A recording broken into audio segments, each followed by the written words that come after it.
Welcome to episode 43 of the Hoop Threads podcast. I'm here behind enemy lines this morning with Coach Steve Turner from Gonzaga. How's it going, Coach? Going great. How about yourself? Fantastic. I'm glad to have you on, man. It's been a lot of fun, chopping it up when I see you at tournaments and stuff like that. So I'm glad to get you on the podcast. So let's start at the beginning. Take us through like the beginning of your career, starting at Pilati in the Newport school and then, coming back to Gonzaga.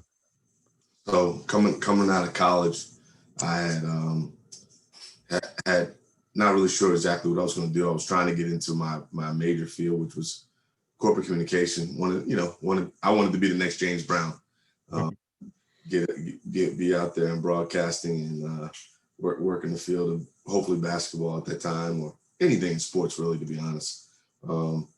And so I came back and I was working with the DC Blue Devils AAU. And at the time, the bulk of our team was spread out through the WCAC. We had some kids at DeMatha. We had some kids at Good Counsel, was probably where the core of them were. We had a couple guys within the city at places like Wilson and Coolidge, kid up at High Point in PG County. So we and that group was really good. I mean, that team went to 4 national championships, Final Fours, I should say, and won 2 national championships and came in second once and finished third the 4th time. So special group. And then, like I said, there were a couple kids also at Gonzaga. So, and I was really very close to those guys that were at Gonzaga. So I spent a lot of time, those guys always asking me to come out and watch games. And so my first year, I ended up being asked while I was just doing a regular job, working for a company called Pitney Bowes, to, hey, would you have any interest in coming and being Mike Lick's head JV coach? He's got a guy who's getting ready to go back to school and needs somebody to step in and join the staff. So I went and met with Mike, and kind of everything worked out great. I ended up being his head JV coach, coaching in the WCAC, because at that time, Pilati was in the WCAC, and also assisting on the varsity team. Still doing the AAU on the side, and having the ability to be able to still work with kids and know the DMV very well in terms of the talent pool. Pilati couldn't hire me full time, and at the time, coming out of college, I was getting ready to have my first child, and needing to be able to have a full employment, because I had to support somebody else besides just myself, and they just couldn't do it. I mean, Mike had showed that they had a precedent set. I worked as a sub every day. Somebody was out, like, every day. Mike was like, why don't we just hire him as a permanent sub and be able to have him on campus, and then if something's not happening where he has to be in someone's classroom, find some things for him to do around the school. They wouldn't budge and do it. And even with them, knowing that, like, damn, we had this guy in here every day. So lo and behold, get some connections with people over in Newport. At the time, Keith Stevens was an assistant over there with Chris Chaney. And, they had a very good program, having guys like DeMar Johnson and being able to have faces like that in their program made them a high profile program. But they played an independent style schedule. It really wasn't a league at the time. Like, you had like the Beltway, where it was them in Riverdale, which kind of came right after I left Newport. So my second year I spent at Newport, and really good team. We had a lottery pick on that team, Rodney White, Jamison Brewer, who played at Georgetown, and Auburn, ended up in the league.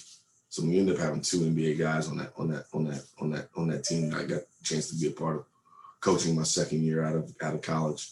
Had guys like TJ Thompson, who was a really good point guard, that played at GW and played some time overseas. Now currently runs the New Hampshire Blue Devils up in the New Hampshire area, and he's helping to produce some really good talent at the collegiate level. His AAU program. Eric Wills, Victor Samnick, who played at Georgetown. James White. I mean, that was our third pro, and he came off the bench. Who also was blessed to be able to play in the league and get an NBA ring. So I almost missed up. We had 3 pros on that team.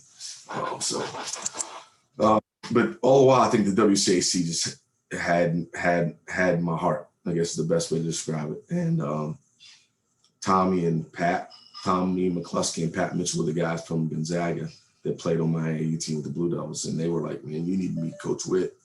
You would fit over here. I think those guys you could help the program." And Billy and I met, and a job opened up at Gonzaga as an opportunity to go work in the dean's office. And so I interviewed, and I got the job. But then when I got the job, another job opened up, which is my current job. And it's a director of a program over there called the Vinco program, which is through the counseling department.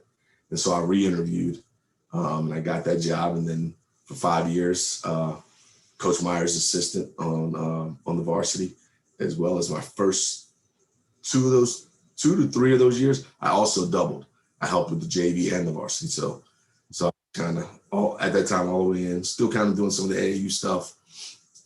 And then Coach Myers looks to go to retire, and the job opens, and I go after it.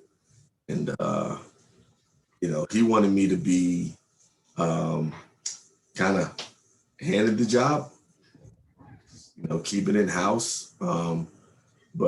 But I think the best thing that ever happened to me was having to go through the process and being able to really put pen to paper and kind of put a philosophy together, describe how I would run the program, not just the stuff on the court. You're talking dealing with alumni, dealing with the media, dealing with your teachers day to day, summer camps, fundraising, all that stuff.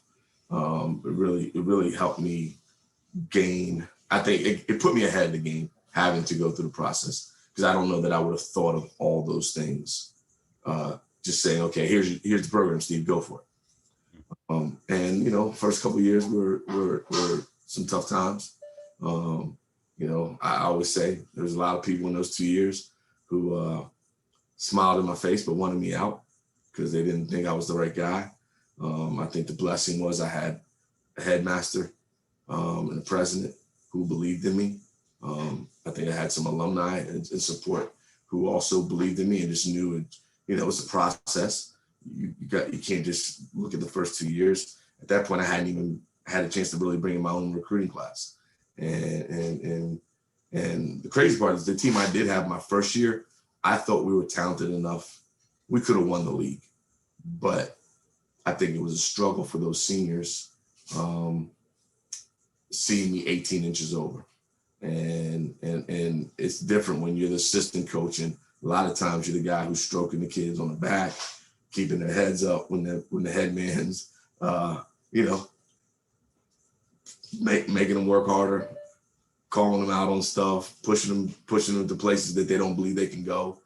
And I actually brought those seniors in and said, hey, we can kind of I'm gonna give you an opportunity to see how you want this to be coached. And to a man, they were like, nah, coach, you got to do this your way, and we'll just figure out how to navigate through it.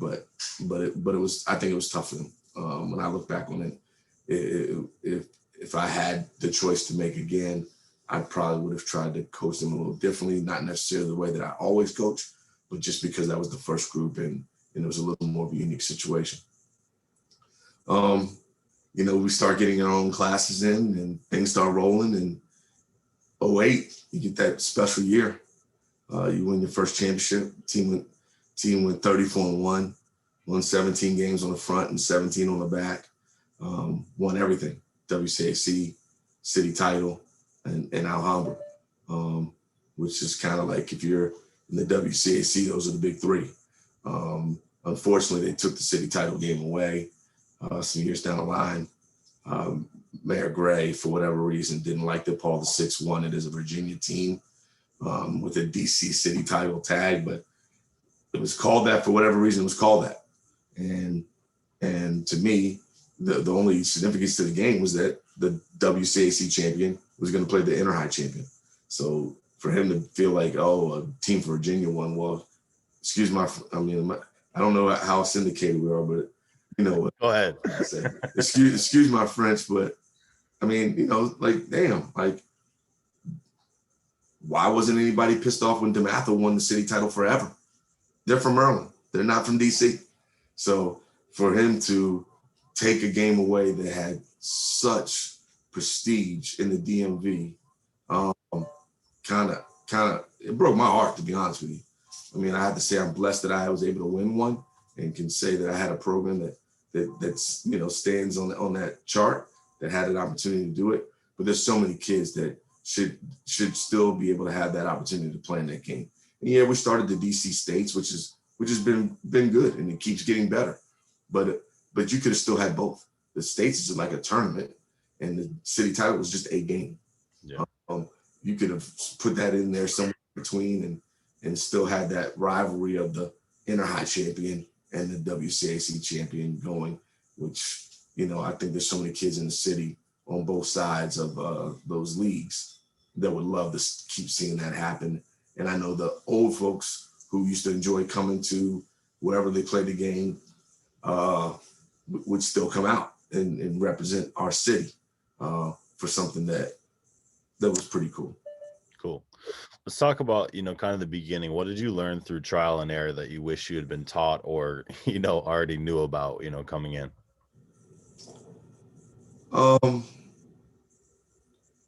Distance of parents. I say that somewhat jokingly, because I did used to see Coach Myers be a little more distant, and I didn't understand why. I guess for me, I felt like this is a family. I probably need to be able to have certain communication, but the problem you find is when you give a little bit, people overstep bounds. And so I had to finally realize, like, I can't be as accessible in certain things to them, because give a person a rope, they want to be a cowboy, and there was some situations at times where I had to end up having some tough conversations with folks, because they wanted, once you gave them a little bit, they just wanted more. And it's like, you have to understand that basketball is not a game of individuals. It's a team game. And as we're trying to give, I can't just give everything just to your child. I have 13 other young men to manage within just that one team. What people forget is that I'm also managing another 30 between two other programs, my JV and my freshmen, and trying to make sure that those coaches are not being had their toes stepped on by parents trying to get what they just want for their own child. And that's probably to me, that's probably the hardest part of the job, is dealing with them. And I'm certainly supportive and want to be there and do all that I can for them. But I just wish that at times they would respect what they said coming in the door, is they're handing their child over to me, and allow their child's process to be their child's process. A lot of times I think we, and I'm going to say we, because I'm also a dad in this game too. My son plays on different AAU teams that aren't coached by me, and he has to play in my program, where people probably expect that he's going to get so much just because he's my son. And I haven't done that with him. Like, he didn't play varsity as a freshman. He had to earn his stripes to get up to varsity. And unfortunately, he's been in a pandemic where he hasn't really had his fair shake to play varsity until this year. But I would say that if a young me would have try to learn how to balance the coach-parent relationship. Has that dynamic changed at all for you, like as far as understanding where they're coming from, with your son now being on the team? I've always understood where they're coming from. That never was an issue. I certainly can empathize and sympathize with them a little more, having a child as he goes through navigating playing for other coaches. So that part, I say I have a heart for every parent, because I've had to go through some of their same struggles. So I think that actually has helped me grow, is what I would say. It's helped me grow into having a deeper understanding of where they're coming from. I think I've always known where they're coming from, but now I have a deeper understanding, because there's some things that I've hated watching my son go through with other coaches. and wishing and wanting for more. But I've always kept the balance. I've allowed, hey, this is his race. We're going to finish the race as it pertains to any season. You go in and you fight for what you want and try to earn. And sometimes I get it. Like sometimes the fight isn't just enough because certain people are convinced of what they believe and who they believe in. And then if that's not what's working, we got to go find something else new. Yeah. So I heard you talk. I'm gonna steal a lot from Jake and the Paints podcast, So good. and also Mark Stern's interview with you as well in the Coach's Corner. So you were speaking about Chris Likes his freshman year, he had a game winner, and you kind of talked about the importance of teams trusting each other. What are some Gonzaga program staples, and describe like a Gonzaga player, the traits and abilities that you're looking for?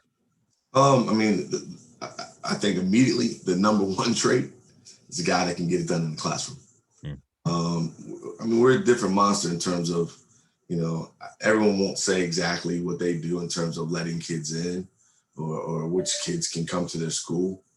You got to be able to get it done in the classroom. We don't have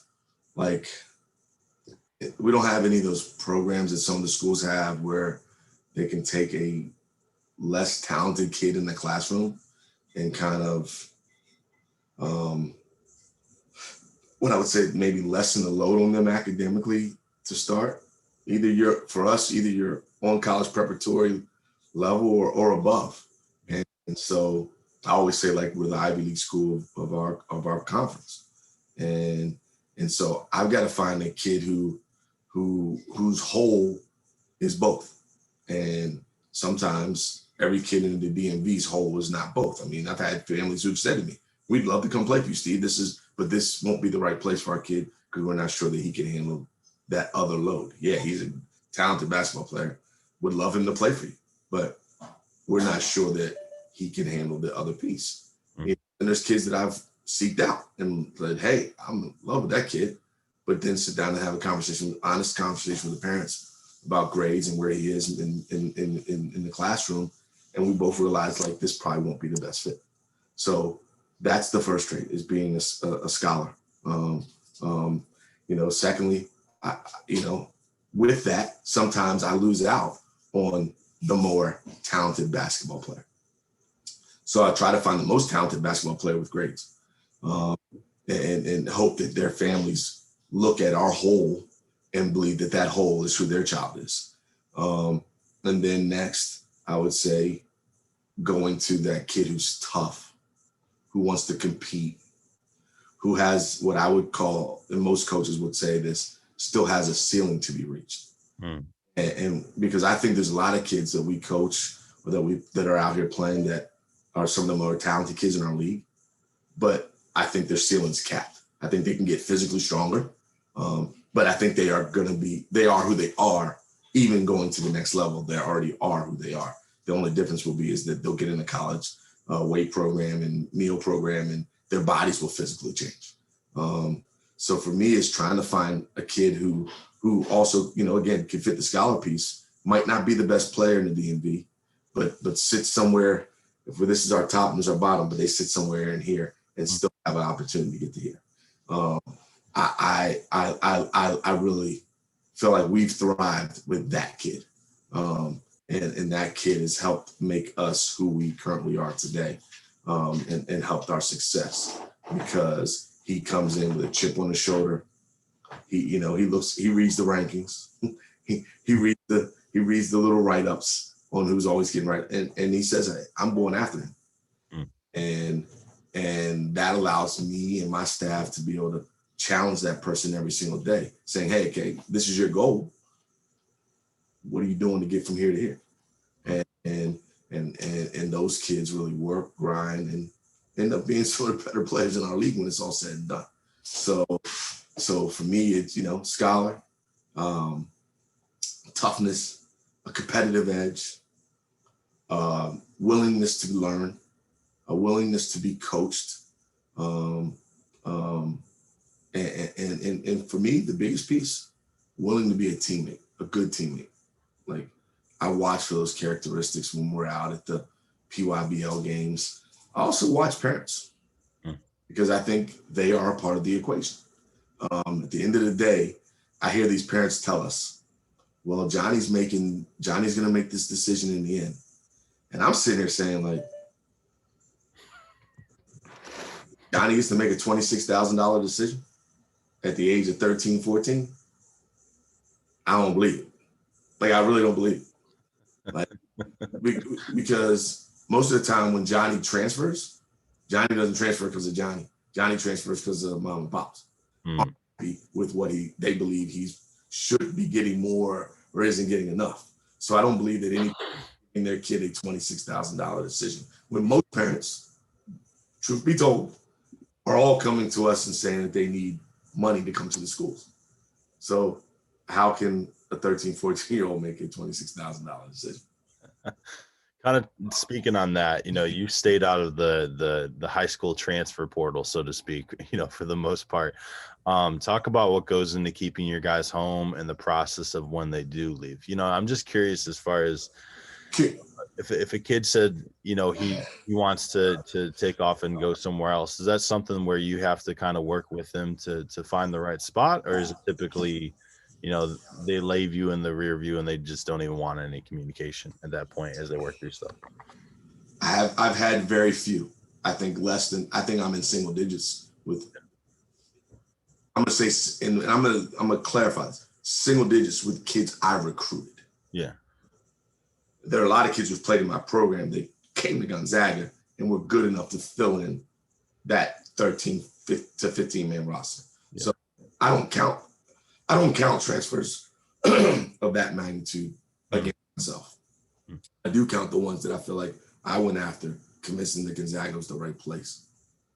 And I'm in single digits in 17 years as a head coach. So I feel very good about that because I know there's some coaches in our league who are in the hundreds. Like, I'm not even trying to be funny, but it's real talk. Yeah. And so for me, when I hear that that's something a kid or a family wants to do, I certainly want to have that opportunity to sit down and talk to them and find out why. But I'm at a stage in my career that if you don't want to be a Gonzaga, then you don't want to be a Gonzaga. I can't sit there and make you believe what maybe you see when you're seeking something that you think the grass is greener somewhere else. I mean, it's been rare to have a transfer who's been a mainstay leave, and so it's surprising at times, but everything's not for everybody, and I get it, and I certainly want to fight for a family that doesn't really want to be there, but I certainly would love to know why, because hey, I'm still growing, I'm ever evolving. And if there's something I'm not doing or giving, I'd like to know. And it's okay. He's all right. Don't worry about it. I'll take care of that real quick. It's just somebody dropping something off. So no worries. If you want to put a little hold on, so he'll be all right. So there's been a lot of changes made to summer basketball recently. What do you like and what would you like to see different? As far as the lock period, recruiting, and how all that stuff works. So I'm excited for the summer, to be honest with you, because I think for so many years, a kid's first opportunity to be seen has had to come through AAU, because typically they would have been seen by AAU in April and they would have been seen by AAU in May, which is no control or no opportunity for us as high school coaches to kind of help that under the radar guy. I like to call him. You got some kids who are on AAU rosters who don't get the same time, who don't get the same love, so to speak, as some of their some of their brothers on those teams. And then I think those guys have sometimes a better opportunity to be seen through their high school programs. So, I think there's some kids who are going to have that opportunity in the next 2 weekends to have their first opportunity to get some love by being coached by their high school coaches. And so, you know, with those changes and having had everything start now in June, is a blessing that they did improve live periods for the high school kids, because with this transfer portal in the NCAA and this past year with them granting the kids a one-time transfer without sit, our high school kids are going extinct. They can call it any way they want. There's a bunch of kids that I currently coach should already be locked in and doing official visits and having opportunities to kind of narrow their list, and they're not, because you still today have guys in the portal looking for kids. They haven't touched the 21s who just graduated. Our graduation was yesterday. And I'm blessed. I only had 2 seniors that I had to deal with for scholarships. And they both got them, and they got them early and got it done early, thank God. But there are some kids that I know in the 21 class in the DMV that can play, that are Division I basketball players. And they don't know where they're going. And that's not just the DMV, that's all over the country. They don't know where they're going. There are kids who I think have the ability to play at a level above where they're going now. And you're seeing some kids having to drop down to Division III, take Division II schools that, you know, just to make sure they have a home to go to play college. And they're better than that. Now, those lower level programs, they're going to have opportunities to steal some talent. They work it and do it the right way. But I think it's very unfair to these high school kids. And it's a trickle-down effect. It's not just the 21 that's affected. I think 22s are going to get hit even harder, because coaches now are going to say, okay, I'm living in the portal. Like, I don't want to hear a college coach say to me, the word, what's the word? Culture. Don't talk to me about culture anymore. Don't tell me you have a culture when you live in the portal. When you're living in the portal, that means you're willing to just take a kid for a year who, one, is using you as a stepping stone. That means they're not vested in your school. They're taking advantage of an opportunity to try to get to their dreams and their goals. So I believe the word culture, unless you're an Ivy League school, it doesn't mean too much to me anymore. And it's not to be disrespectful. It's just that, to me, culture gets built and fostered through a relationship that has tenure. And you're going to start seeing a lot of relationships not have tenure at college basketball level, because the guys who come, you know, I mean, to watch kids in the portal right now leave schools where they're the top dog at their program. And I'm not talking about like the kid who maybe says, I just killed it at a low-level Division I school, and now I get the chance to go play at the Power 5. I get that a little bit, even though I think if you're that good, stay there, keep killing it, be vested in the school that you first went to. And if you're good enough, the NBA is going to come get you wherever you are, if you're that good. Just to jump up and say, okay, now I went from playing at Siena to Kentucky. And then what if you don't make it? What does that mean? You're not now a fraternity. You're not now a part of Kentucky's fraternity, and you lost out being a part of Siena's fraternity, who has rocked with you for 3 years. And if you graduate from there, that fraternity is going to take care of you forever. To go where for 1 year, and if you don't make it big time, people in Kentucky don't care about you. Yeah, that's one of the things that when they made that rule, I was like, they got to make some sort of concession for the high school player, you know, maybe like giving them another scholarship, and they can only fill it with, you know, a high school kid or something along those lines. Cause, you know, it was, you know, I'm the video guy. At least I was the video guy at the Matha. So I'm the one that's putting together videos for, you know, these kind of fringe players to find spots. And that was definitely much more important this year. So let's talk last question. We'll move on to kind of philosophy. You know, coaching your son, you know, Jared is a 2-sport athlete. Talk about being a 2-sport athlete, the pros and cons, you know, what your experience has been like coaching them, because, you know, in my experience, I love how lacrosse players and soccer players They instinctively move without the ball.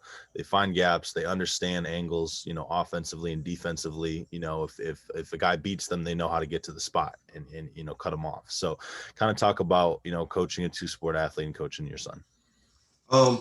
One, you know, you talk to it. I think there is a different understanding with those type of players, especially in the defensive end. And then I'm finding out now with him, it's actually a little bit more on the offensive end. I never really credited my son in terms of his ability to pass the ball. Now, I never said he was a bad passer, but I've always had a couple of guys who've watched him and say, like, you know, he could be a point. And I'm like, my son ain't no point guard. He's a shoot guard. They're like, nah, Steve, it's not that he needs to be a point guard, but he has a point guard's mentality. And I was like, well, what is it you're seeing that I'm missing? And they were like, man, he passes the shit out of the ball. I was like, he's all right. And now I've really watched him and I'm like, oh, wow. You know, you can miss your own thing with your own child. And so I think something that he gets discredited for because so many coaches have labeled him to be a shooter. Yeah. And so like, okay, if he passes up a shot, but he passes the ball and we make a positive play, why are you mad that he didn't shoot? And I've had some guys do that with him. Like, sit him down. You should have shot that. You should. What if he caught it and it wasn't in his hands the right way? Did he turn the ball over? Did he cost us anything? Why are you taking him out of the game? So, you know, I think because he's a coach's son, he has the gift and the curse. And I think the curse is that hurts him at the AAU level. I'm not trying to be a jerk to anybody, but just keeping it real, is that he plays the right way. You know, he's not the guy out there going for his all the time. It's not how he plays. So I think, like, he's the kid that I think will shine in the next couple of weeks because he's playing with a high school, playing team ball, playing the way I think a lot of us vision the way the game should be played versus when he's on the AAU circuit. A lot of times he's playing with guys who are trying to go for theirs because they're trying to get the scholarships. And I'm not mad at those kids either. Like, and I'm not mad at the coach if that's the way he's allowing his teams to play. But I think what's going to have a chance to make my son special is that who is here and the ceiling's still here. And he's not done.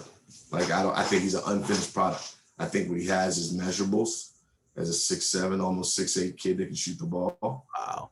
He keeps growing too. That helps. Yeah, he's legit 6'7.5" now. Wow. And I don't think he's done. I mean, his shoulders haven't even started spreading now. And I think he just plays the right way. Like, he's the kid that even when you play him lesser minutes than other people, go look at the plus minuses. His plus minuses are going to be better most nights than your top two players. Yeah. Because he's efficient as a scorer. He's going to dime people and get assists. He'll go grab a rebound or two. He's a kid who's willing to put himself in harm's way and take charges. He's not a ball stopper. Like, we all have those. Ball stopper, the ball's going to move out of his hands unless he's got a good wide open look. Yeah. And those kids are needed. As I like to say, give me substance over sexy. I think sexy gets people fired. Substance gives coaches longevity. And if you see it, look at the past year. Sexy didn't play in the tournament. The big dogs weren't in the tournament, and they're the guys who get the sexy all the time. Yeah. And so sometimes sexy doesn't have all that sexy isn't always all it's cracked out to be. You know, you talk about the guy who's dating the sexy girl. Well, she sometimes doesn't have any character. All she wants is gimme, gimme, gimme. So you got to be careful of sexy sometimes. I hope that's the quote coming away from this podcast is that quote. Hey, throw it out there. I don't care, Coach. I'm actually starting a little brand, and that's one of my things is give me substance over sexy. Yeah. All right. So talk about kind of moving to philosophy. So, you know, with Terrence, you know, He fluctuated, from the block to the elbow to more of a perimeter game his senior year. Talk about the balance between preparing these kids for what they will do in college, versus winning games at the high school level. Because, I mean, if you gave Terrence the ball on the block at the high school level, it's a bucket, but necessarily in college, that's not really what he's going to be doing. So philosophy wise, it starts with family. And that's something that's labeled to our program. We talk about it all the time. This is a family. Like if you go to my coach, if you ever came to my office, I've got a couch sitting in my office. My door's never closed unless I'm in a one-on-one meeting or a small group meeting. And it's open for a reason. And it has a nice couch in there for a reason. I want my players to want to come through my office when it's free time or when they are in need of me. And it doesn't have to be about basketball. And so the philosophy starts with the family. And why I say family is because it's kind of a double-edged sword. So family, because this program to me is my family. And then family, because those kids come from a family. And I need that family to have buy-in. So part of my philosophy is buy-in. And T I think, is a great example. I'm glad you brought him up because he is the ultimate definition of buy-in. He respected that we needed him early in his career to play a little more on the block.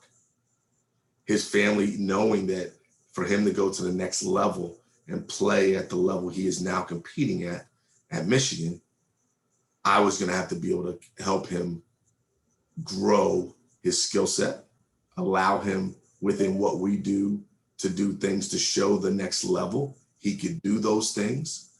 And so give and take has to happen. And I have a thing that I say a lot, respect the process.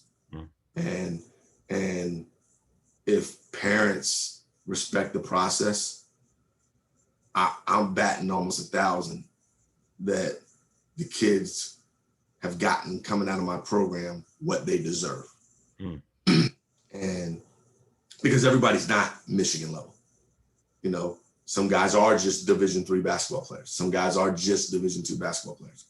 If you are true to who your child is and what his capabilities are and what his talent levels are, then you'll respect the process and not get caught up in the Joneses.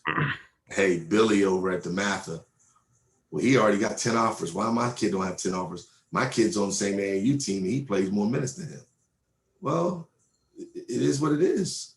Like, it doesn't mean at the end, yours isn't going to get what he deserves. So I think that's the fight all of us coaches have to fight a little bit because a couple things. Social media is a monster in both ways. It's in my opinion, it's been designed to hurt a lot of kids, but it's also been designed to help a lot of kids. So again, I use this a couple times, double-edged sword, that it's a hype machine. And then it also can be a hurt machine. And then these guys probably can get mad at me by saying this, but it's also the scouting services. They hype up who they want to hype up, and a lot of who they hype up is to sell subscriptions. To me, I'm gonna use this name because the kid's graduated. I'm not a guy who's gonna dog a kid. I don't dog kids. Like, I'm all about helping kids. But let's just say Cade Cunningham or Jalen Suggs. They're pros. But why do I want to keep reading about them on everybody's website when we already know who they are? Yeah. Like, I get it. You have to keep people coming to your site and keep people coming. But tell me about the Jared Turners. Tell me about the Jarrell Robinsons. Tell me about the guys who can play this game that don't get the same love. That's the guy those services and those social media machines should be helping out. Everybody knows who the top 25 players in the country are. Like, talk to me about the guys. Talk to me about the 3 stars. Because I think when you're a 2-star and 1-star, you're probably more of a Division I, Division II player. When you're a 3-star, you can play at the Division I level at somewhere. And I think even to the highest level. There are 3-star guys who play in Power 5 conferences because they have certain skill sets that match. And you got to be able to have a team that's not all 5-stars. You got all 5-stars, you ain't got enough balls. As I like to say, everybody wants to get a Bugatti, and then everybody wants to get maybe a Benz, but you better have a lot of Hondas. And I say Hondas or Corollas, because those are the 2 cars in America that last forever if you maintain them. You get your oils changed and you do your maintenance services on time and stay on top of your car and fill it with the right gas and do all the things you're supposed to do. A tire gets flat, you go get it changed. Those last 200,000 plus miles and can keep on going. Why don't we do enough in that realm to talk about those kids and help those kids? Because right now, those are the kids who are going to need the most help in the way that the NCAA has set this thing up. Yeah, I think, some of the more local recruiting services, guys like Prep Hoops, I think those guys do a great job. Yeah. And but I'm speaking a little more nationally now. I think our local guys, especially the Adams and Colby, they do a heck of a job of trying to put out the kids who don't get the same love. And they do a good job of taking care of the kids who do get the love. Like, I think they have what I call a healthy balance. Yeah. And I think what separates you as a scout is, you got names of the D1 level, but then you also got names of the D3 level because, those colleges, still subscribe to your system. So, you kind of touched on social media a little bit. So let's go there. You've been a coach, kind of before and after, social media was big. This generation of athlete is way more conscious of their platform. They're pretty savvy with how they use social media, and they're more apt to handle the distractions that come off the court, at least in my opinion. So what goes into that? What do you do with your guys off the court to prepare them for distractions during and after high school? With the social media stuff is just trying to get them to understand is like how to use it to your advantages and don't allow it to be a disadvantage. Like, I think at times there's a lot of guys, I think the one that hurts, it's not what they post, it's what they retweet. Like, you don't realize, like, sometimes you think it's cool or it's funny, but now it's tagged to you because you retweeted it. And yeah, maybe reading it, I probably would have laughed. Right? I might have got a giggle out of it. But now college coaches, like, they follow this stuff. So my big thing for them is always just talking about the do's and don'ts. My rule is, hey, if you have social media accounts, I have to be able to follow them because I'm going to save you before you hurt yourself. And if you block me, then I'll probably block you. That means you won't play or you'll be on my team. because that's also part of my job. It's like, I'm not just your coach. And I always tell kids when I'm recruiting them, like, I become your second or third parent, depending on what your household is. If you have a 2-parent household, I become the third. If you're a 1-parent household, I become the second. I tell the parents all the time, and this was something I used to talk about before Jared got to me. Do you realize I spend more hours in a day for 4 years with your child than you do? I spend more hours and time in a day with your child than I did with my own until I got him here. Like, I have to be on top of them and monitor all that they do because I made a commitment to you and a promise to you that I would do my best to help not make your son a college basketball player. Certainly that's one of the pieces to the puzzle, but I promised you that I would help your son become a man. And so in that, there are a lot of things that come with that. That's being a student, that's being a model citizen. For us, our model is men for others. That's being a man for others. That's making sure your kid isn't posting stupid stuff on social media. That's making sure that your kid isn't the kid that I find out's at a party doing some stupid stuff. Because I'm going to hear about more things that happens in your child's life for a 4-year period. Before you, and probably most of the stuff, I'll know that you don't even know. Yeah. And so that's, you go back to the social media piece. That's why that's important, is that I'm able to monitor and be on that and help them. I mean, we're starting to see now, it's going to be potential for some of these kids to start monetizing themselves in college. I want to be able to help them business wise too. Like, hey, if you're become our next Chris Likes, imagine the money Chris Likes could have made through college. Mm. with as dynamic of players. Go back to Chris Jenkins. Hits the biggest shot ever in the game, ever. Like, look at the stuff that could have happened for them, and now those guys are paving the way because they're opening their mouths and speaking to the NCAA. The NCAA seems like they're going to crack, allow you guys to have some opportunities because they're brothers before you. And so we got to make sure you're prepared to handle that or to be in position to take advantage of that. Mm. I really want to ask you this question because I want to know if it's intentional when it comes to your recruiting. So it seems, at least to me, that you like undersized guys in recruiting because, they got a chip on their shoulder. They play, at that next gear. You've had like Chris Slice, you've had Nate Britt, Devin, guys that, maybe were a little bit undersized for other programs, but for you, the attributes they have really, lined up. Is that intentional? Is that something that you look at? The size thing is not intentional, but when I see a talent in someone and I believe in them, the size goes out the door. I don't care. Yeah. Like there's something in all three of those point guards. Like that's a position for me that's special. I have to start my program with a kid that can handle that seat because that person has got to be able to be my ride or die in a lot of ways. Like he's got to be a guy that I can throw in there and trust.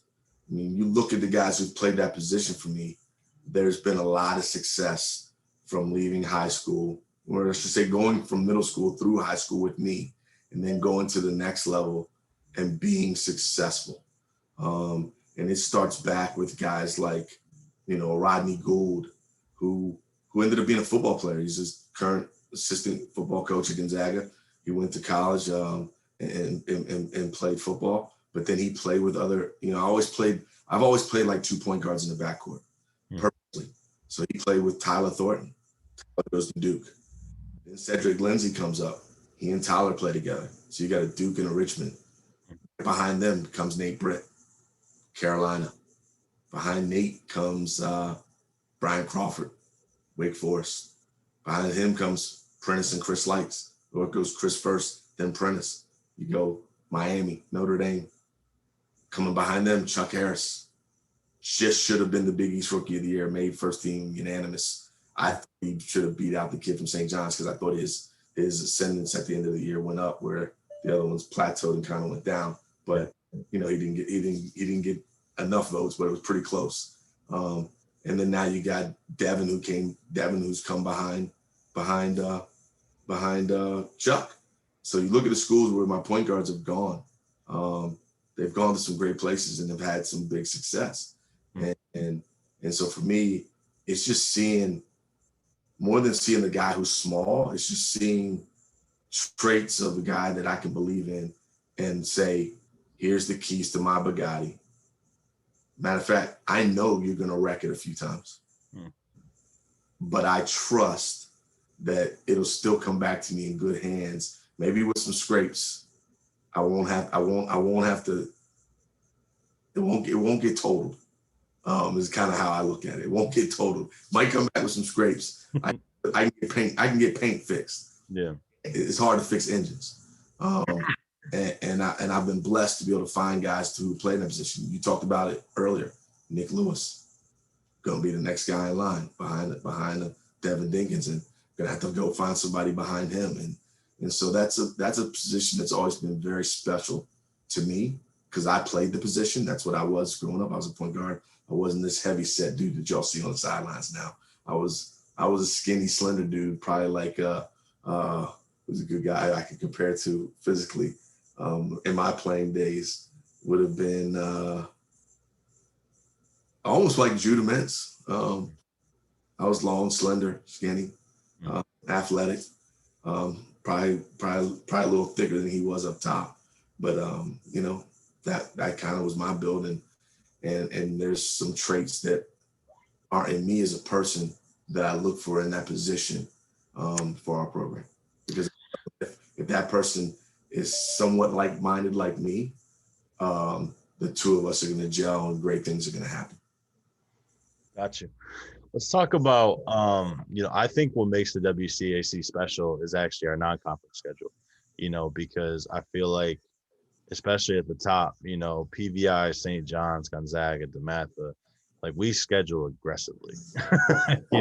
We're scheduling, the Montverts, we schedule the IMGs, we schedule, Sunrise. We want to get involved in these big tournaments.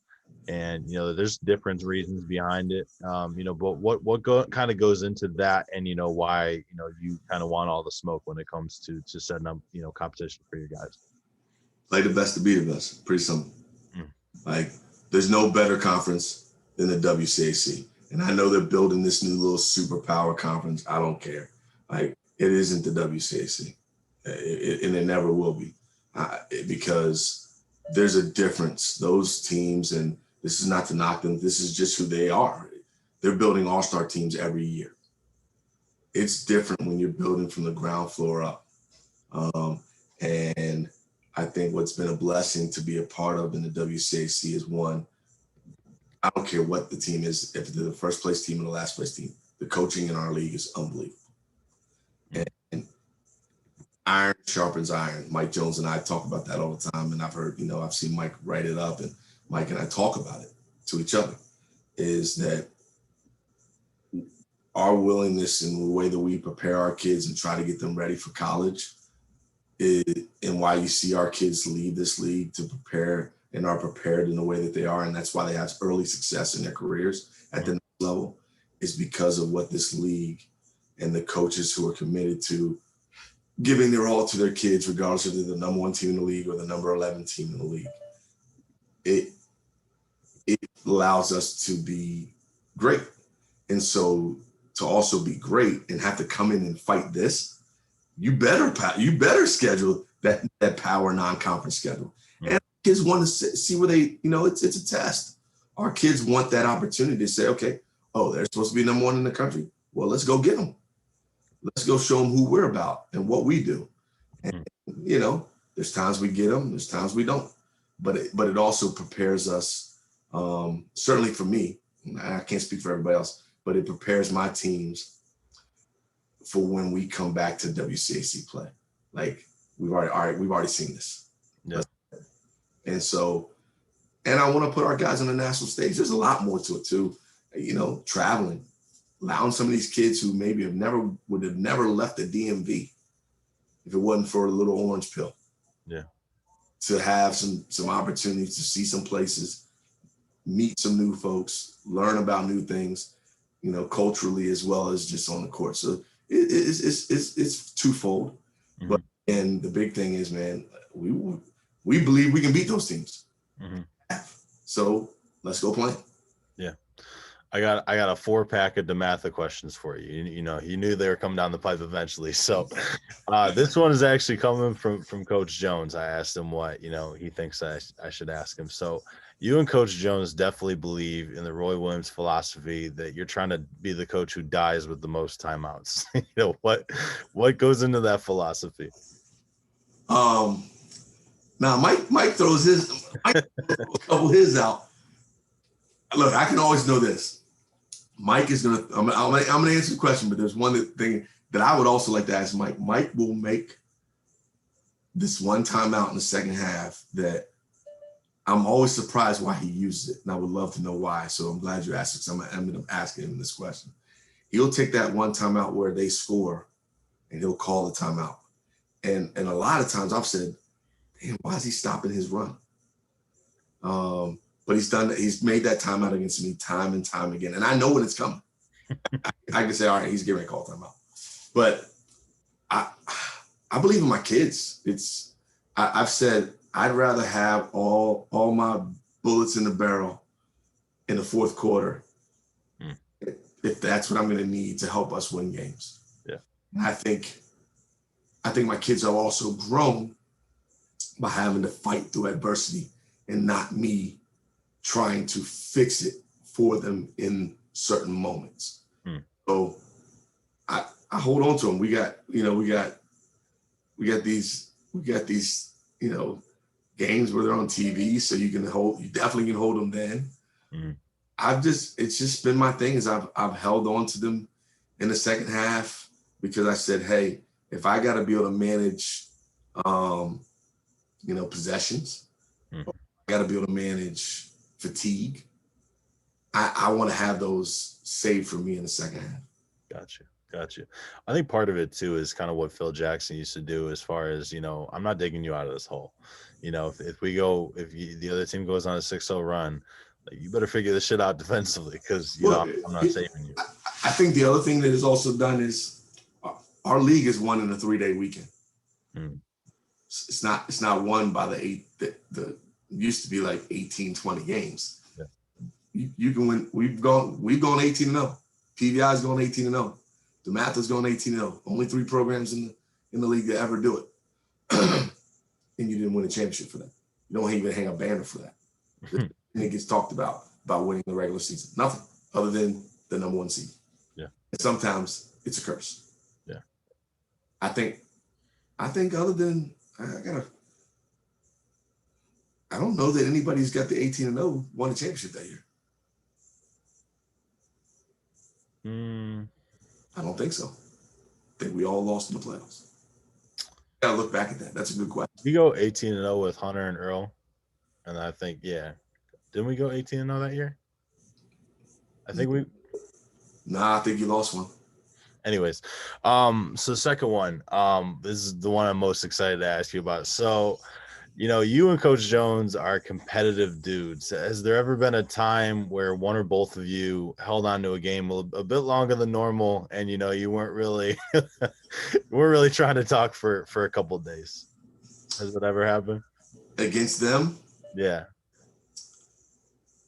Nah, I don't think so. I had the utmost respect for Mike. Like when I got the job, kind of similar situations. We're taking over for the legends of our schools. And, and I watched Mike go through some struggles his first couple of years. And I listened to the people who, hating, thinking somebody else should have got the job, or is he the right guy? The respect factor that when I got it, Mike went through some stuff that he knew I was going to go through. And for him to be willing, as the biggest rival, arguably in the league, to reach out to a guy that I know every night he plays us, he wants to beat my head in.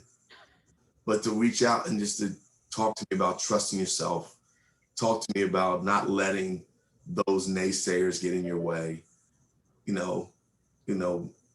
blocking out the white noise, respecting and trusting who you are. Like, that means a lot. Like not a lot of people would do that. And there were 2 people who did. That was him, and that was, back then at the time, my other biggest rival, St. John's. I mean, St. John's and Gonzaga are the oldest high school rivalry in the country. And for Paul DiStefano to do that and say, like, Steve, don't let these people get in your way of your potential success and this program's success. Just be yourself and trust in who you are. Like, you can't put a price tag on that, because to me, that's friendship. That's not about, being selfish. Selfish people would do the other way. Yeah. Those who know that they sit in the same seat you sit in and have to go through some of the same things that you go through, and then, put it on top, your rivals, like, to reach out and say, Steve, man, you're going to be all right. Yeah. Then, Mike and I have done so many other things together. Nike, NBA Players Camp, now USA Basketball. For him to have always believed in me, and when he's had some opportunity to say, hey, here's another good guy you guys might want to look at, that means a lot. I don't know that I've ever really felt like there was a game I'll take that back. Yeah. There is one game. But I don't know that I would say I held on to it and didn't want to talk to him. ESPN at DeMatha, they kicked our ass. Game got, ESPN finally came in, did what they should have been doing, what they should be doing every year. They should be covering a game in our league every year. Yeah. At one of our gyms. I don't care if it's at PBI or at O'Connell, at DeMatha or at St. John's. They should cover a game. ESPN, putting out the plug, Raj, Steve Turner here. You should be covering, Paragon Sports should be putting out a WCAC game on the ESPN network every single year. but we played a game that ended up being an ESPN game. Matter of fact, the banner there's a banner that sits up in stagnation that has the ESPN thing on it. And I think what it did was that game actually made me better. Yeah. Because it's one of those ones, I've got a handful of games that I've always said I vowed that will never happen again. And they kicked our butt. Who was on those teams? Oh, I gotta remember what year that was. I think that's that might be around like Nate and Chris and those guys. Okay, gotcha.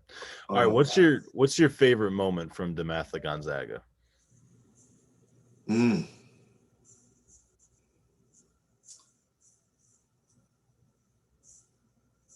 Probably beating them in a championship.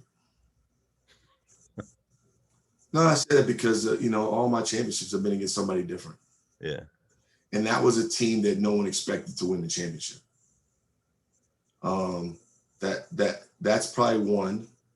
And then I would say the other two are beating them in the old DeMatha gym. That place is so loud. I think I had the last 2 wins in that gym.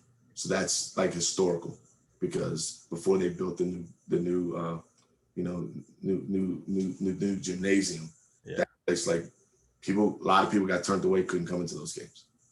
And when they had the student body up in the end zone, only people they would let in the end zone, you got parents' feet on the court who was trying to sit in those front rows across from the bleachers. Parents literally earshot from your huddle behind you. That was fun. People standing up in front of Mike's office, like that was fun. I would say those 3 probably stand pretty tall for me. I really liked that, during the live event that they had 2 years ago, that they played games in there, because there's a couple of games that got really competitive, and you understand how quickly it gets loud in there. It's a fun gym to play in. So, let's talk about this is a quick hitter. Yeah, I don't want a ton of an explanation. When Nate Britt and Chris Jenkins matched up in the game, who do you think was going to win? I definitely thought Chris and them were going to win that game. Okay. As a Carolina fan, that's still a very painful game. I'm a Carolina fan too. So, but as I told everybody, I couldn't lose in that game, so I was good. Yeah. And then Nate came back and got the second one, so it all worked this way. God had his way and made it work so that they both got one. It did. Talk about advocating for your kids in recruiting. Sometimes it comes with, the guys that are kind of on the margins a little bit, but talk about, reaching out to coaches, reaching out to recruiting services and be like, yo, you need to look at this kid, reaching out to college coaches and say, like, this guy is definitely worth a look. Talk about what goes into that process. That's an everyday process. That's something I probably am on the phone doing every single day. So that's the stuff that I think the parents don't get. It's like, I'm on a phone with, in a regular day, no less than 5 college coaches advocating for kids in our program. And probably more than that on a lot of days. But say in a year, if I don't speak to 5 coaches in a day, it'd be very surprising. I'm a believer in that. It's my job to help these kids get to the next level. So I'm going to do everything in my power to do it, whether it's the mass emails that I send out in reference to the kids in our program and kind of giving bio history to the colleges. I literally every year have to redo a spreadsheet that has every college coach, their emails. You have so many coaching carousels. Like, that's a tedious job that I don't have somebody else doing. I do it myself. I go and I get on their websites and copy and paste. I call guys to ask for new emails, because that being able to get that information out to the masses is important to me, because my job is, as I feel it to be, is to, one, get them the best opportunity, get the best Gonzaga education they can get and play in the best league in America. But 2, is helping them get to the next level, and their families who have had to, bite the bullet a little bit somewhat to pay the tuitions that they pay. My goal is to try to help help every kid get that next level for free. So I work the horn. I return calls. I don't duck phone calls when they call me. I try to make them know, don't duck my calls when I call you. And I'm gonna sell it to what's real. I'm not gonna oversell it. Mhm. Because I want guys to keep coming back to my gym. You see the hashtag, who's in the Eagle, who's in the Eagle's nest. Mhm. I want those guys to keep coming to the nest so they can see the next generation of kids who are in our program. And so that hey, maybe you didn't get the kid the year before, but the next one coming through might be the one that's for you. And I want to make sure those coaches are coming through. So, I spend time making sure that we got film for every kid. We get, the transcripts and everything are up to par and where they need to be, and making sure that I'm talking to the schools that also are the level of who the kid is.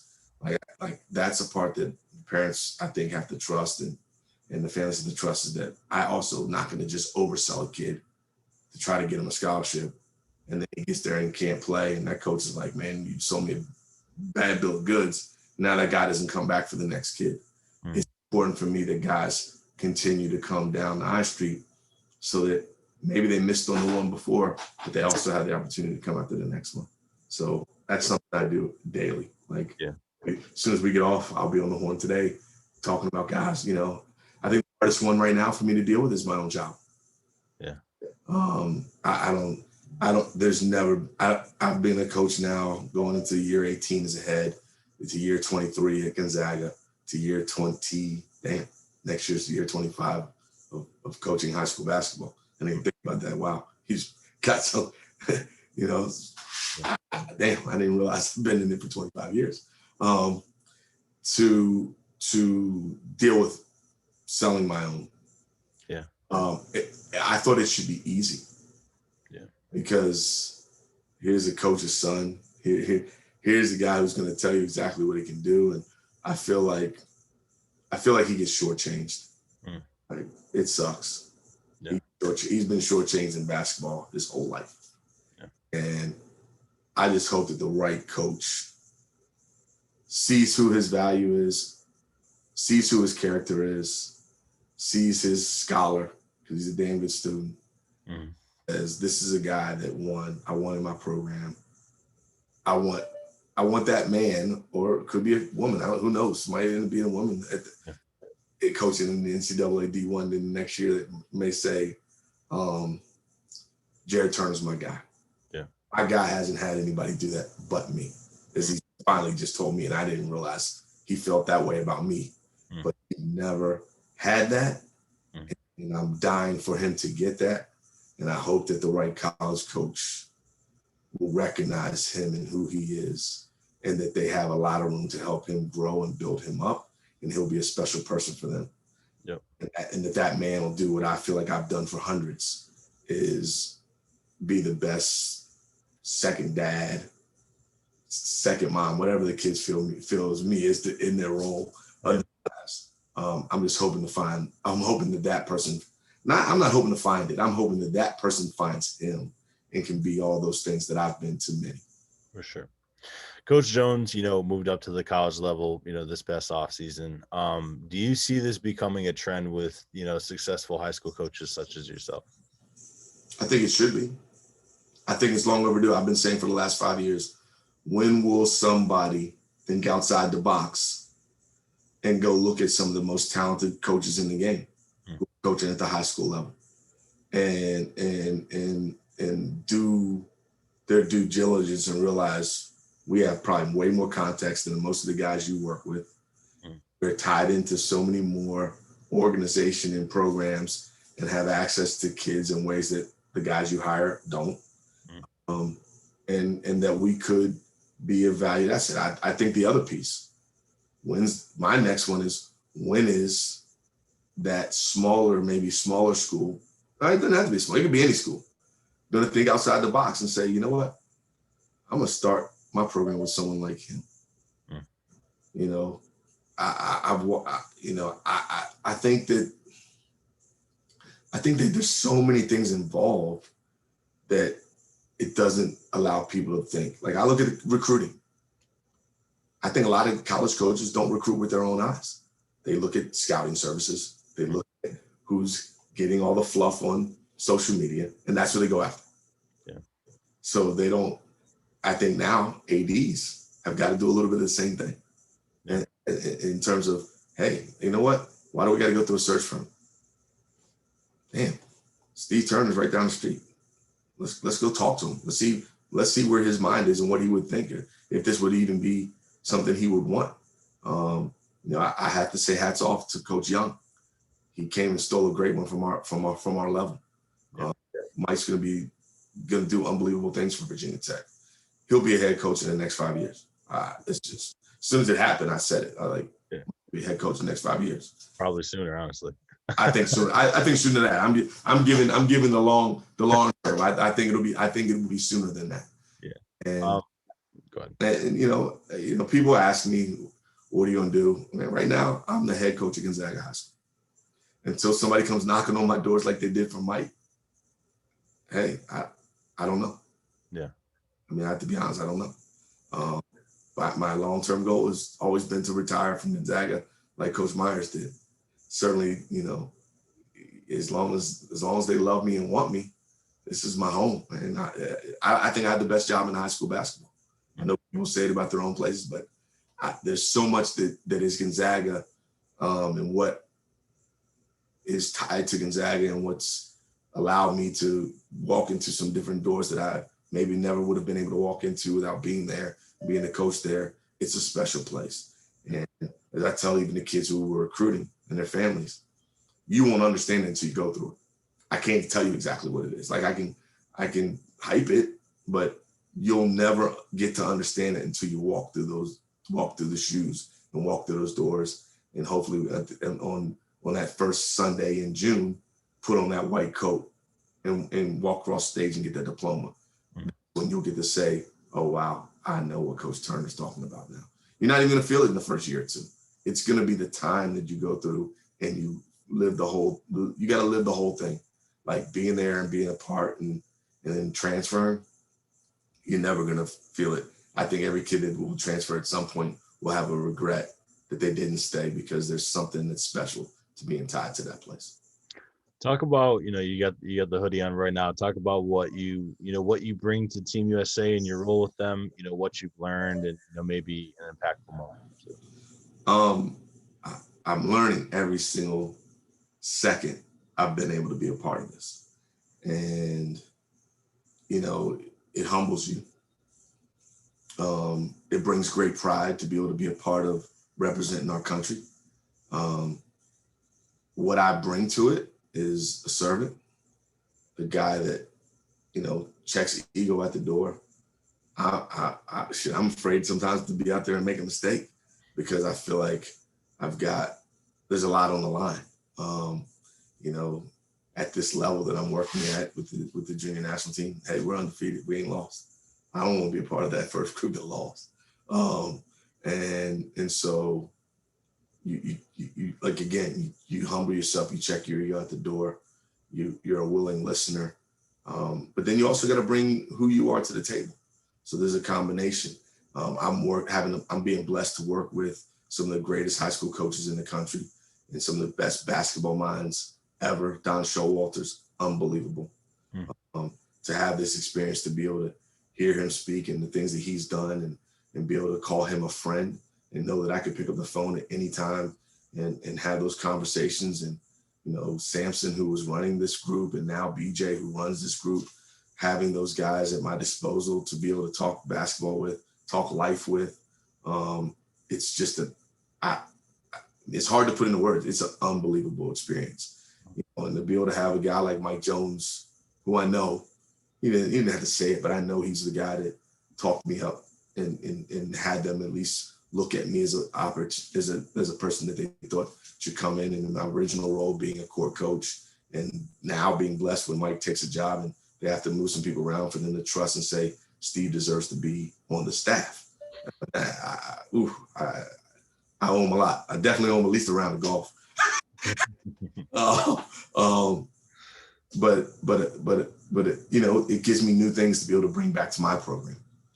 It's helping me continue to grow. As I've always said to people, I don't know it all. I really don't. It's why I call people when I have questions. It's why I reach out to people when I look at them and say, oh, I like where you run. I like your defensive philosophy. Can I sit down with you? Can I Zoom with you? Can I come into your office? And I'm still learning. I'm still ever evolving in this coaching game. I've done a lot and I've had a lot of successes, and I've been blessed because of what I like to say is I've had some darn good Johnny and Joes.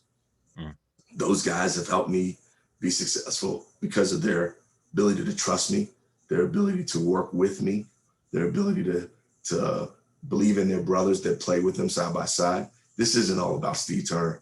I mean, Steve Turner's successes haven't been just because I know it all or I'm just this super coach. I mean, I think I'm pretty darn good, but I know that I've gotten it because I'm humble and I don't claim to know it all. I watch guys who I think claim to know it all get burnt. They fall down, they fall on their face.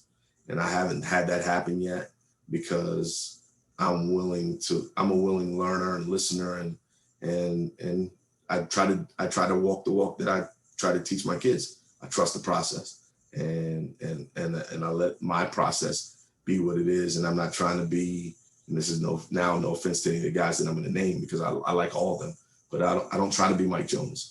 I don't try to be Glenn Ferrello. I don't try to be Sean McAloon.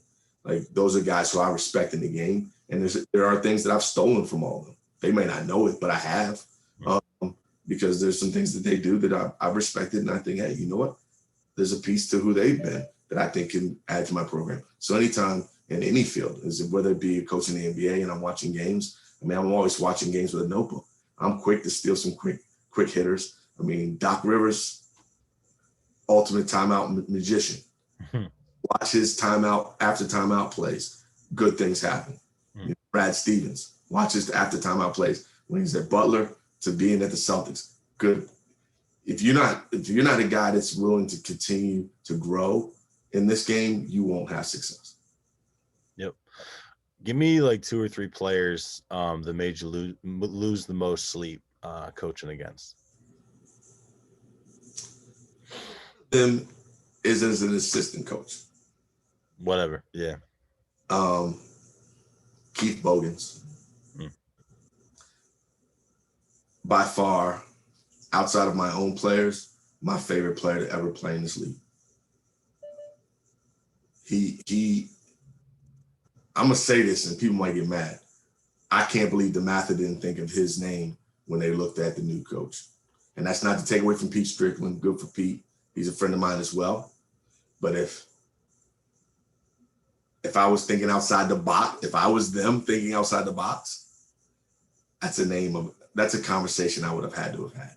I don't know if they did. Maybe they did. But I just have an utmost respect for him as a player, for what he did at the Mather, for what he did at Kentucky, his longevity in the NBA. He's now coaching in the G League. I got an opportunity to work with him one summer when he was going through the players program for the NBA players camp in terms of thinking to be a coach. He's a killer. Like he was a killer. Like, and he didn't just do it offensively. He'd lock dudes up on defense. And if I was a kid, if I had a chance to go back and play like in his era, he's a guy that I would have wanted to play with. So I have a high respect factor for him and the player. Daryl always raves about him, man. Man, dude, he's a bad boy. I don't care. They talk about there's a lot of dudes that have gone through Madison Street. That's one of the baddest ones, in my opinion. Yeah. And I've seen a lot of them. What are college coaches happiest with when it comes to your players? You know, when they come back to your gym, you know, they say, you know, Terrence has been great at this. You know, thank you. You know, I'm gonna go there, but I'm gonna give you my other guy. Okay. Chris Wright. He's tough. He was tough. So we, as an assistant coach, Stanley Hodge, who played for Gonzaga, played at Niagara, he destroyed Chris at Chris's younger age. And so I paid for Stanley Hodge doing what he did to Chris Wright at a young Chris Wright. Chris Wright came in our gym, I think, twice and gave us like 40. And one of the nights was when he got his like 1,000th point. And to this day, I still want to choke our announcer who announced it. and guy Jeff Beckett, good dude. His brother Keith Beckett used to be my assistant coach with me. And Jeff, I mean, Jeff knows all the kids in the area, so he's calling the game and he knows that Chris is about to get us. And when Chris gets it, he hypes it up. And I literally turned and stared at him and was like, "Are you really doing this in our gym right now?" But Chris Wright, another one, like could at any time put 40 on you and do it without you feeling like he was gunning. Yeah. Like just efficiently and sometimes just effortlessly. Yeah. His work rate like was unbelievable. And then I'm gonna say my third, Austin Freeman. In my career, those three, one as an assistant, two as a head coach.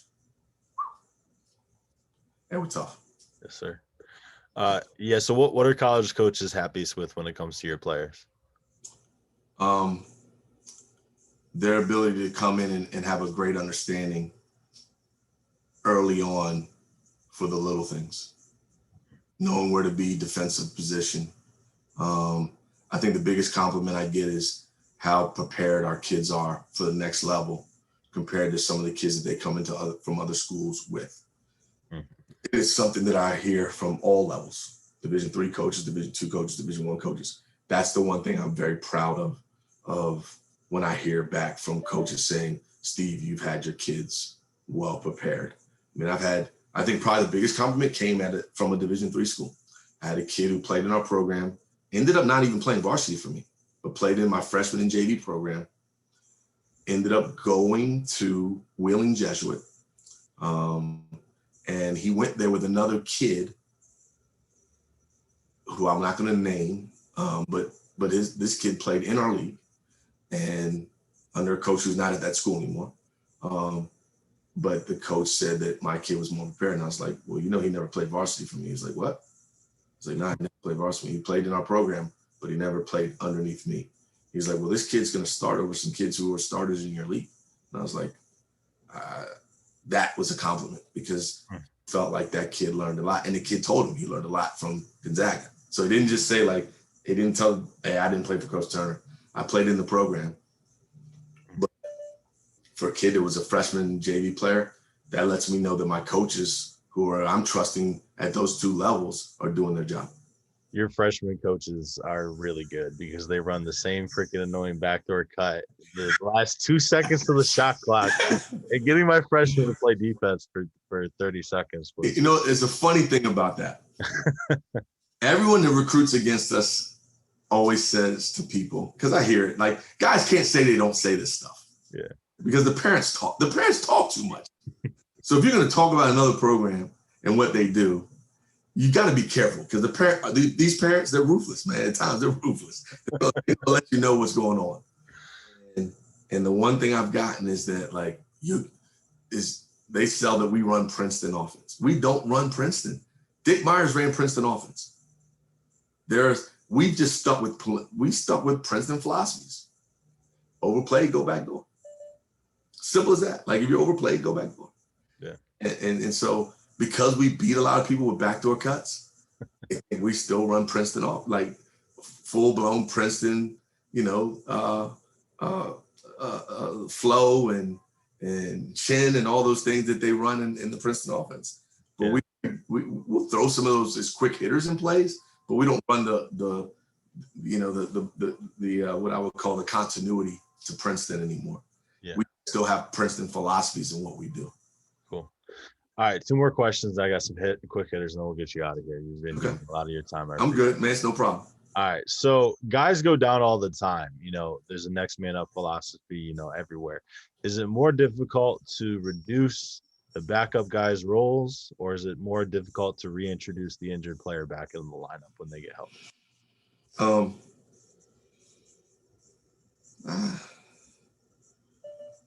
That's a good question. Never really thought of it in that way, other than because we have the next man up philosophy is, you know, when that guy goes down, he's got to be ready to get going. You know, I'm a believer in you keep what you've earned. So I don't think it's hard to bring a guy back because he didn't lose the position. He didn't just get beat out. Yeah. Now, if he got beat out and he's having to fight his way back, that might be a little harder if that guy gets it and then doesn't throw it away. Yeah. I just think what ends up happening for me and what I've seen is it makes us better because now I have buttons to push. Yeah, I think it's interesting because, like, you know, when Kyrie got hurt and then they brought him back in the tournament, I was like, you know, I think it was Shire at the time was playing great. And, you know, he had to go to the bench and, you know, Kyrie just wasn't, you know, himself. And, you know, I think it played a big, you know, factor in them losing, you know, early in the tournament there. So I think you're dealing in a different situation there. There's a lot of money involved in that. Yeah, that situation. I think for the high school level, I think what it ends up doing is it adds to our depth. I mean, Devin Diggins, fresh. I mean, I think he's a great example. Chuck was hurt that year. I had to play Devin a lot as a freshman, and what it did when we got to the playoffs, it made us better because I got to then do what I really like to do: play 2 point guards at the same time. And it made us better, and we won the finals that year when he was a freshman, and it just added to our depth. And I think when you do it with a young guy, they're able to buy into the role.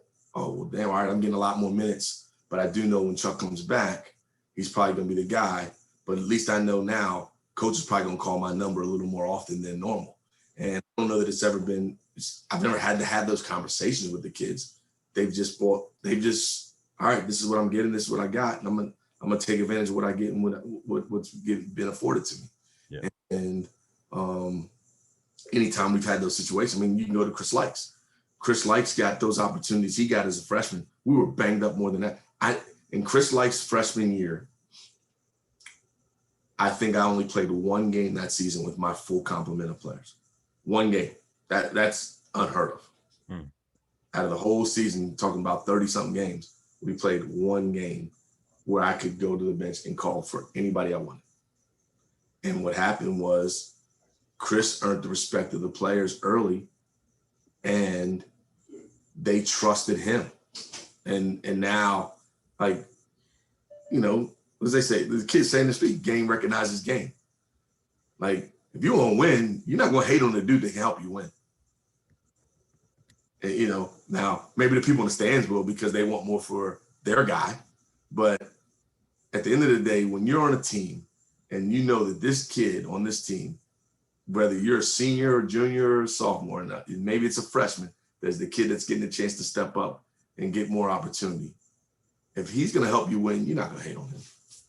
The way you hate on him is because the people around you hate on him. Other than that, you're buying into the team sport and you're going to say, if this is the guy that's going to help us get to the promised land, we're rocking with him. It's when you bring in the outside distractions that get in the way. But within the house, they're gonna roll with the guy they want. You watch it in pickup. Think about it in the fall, in the fall and in the spring when you guys get to open gym. The seniors don't just pick the seniors. The seniors pick the best players on the court. Yep. They play pickup. They pick the best player on the court. That's generational. You can go out to the courts right now. An old man that has seen a young Steve Turner hooping picks him up because they said, all right, Shorty can play. Yeah. So I think Chris Lake said in an interview, you know, in high school, he said, you know, coach lets me play my game. You know, what does that mean? And when have you learned that they need to kind of be reined in? You know, when it's a special player like that, but, you know, so much of the game is predicated on, you know, the creativity and them kind of just having free will to make things happen. Goes back to that couch.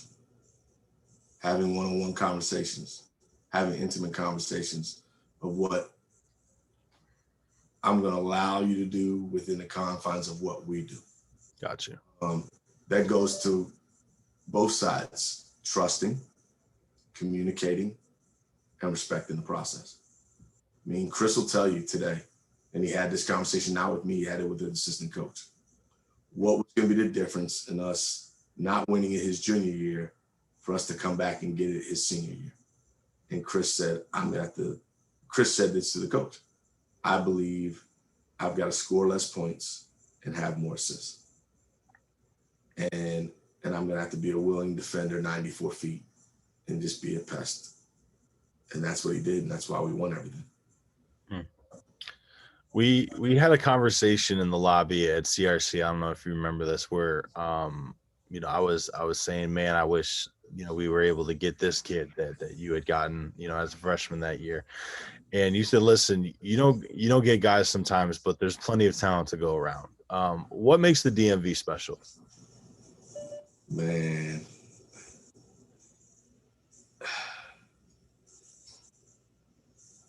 it's competitiveness. I think also it's camaraderie.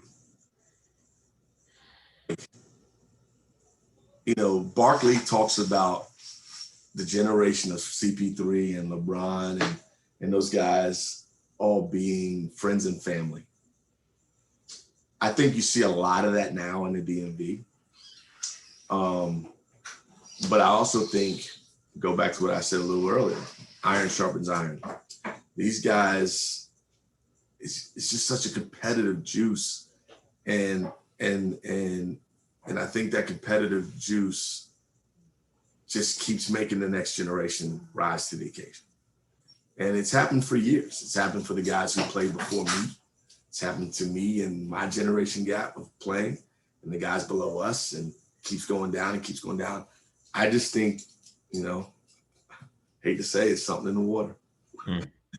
It's not, and it ain't just PG, it's the DMV.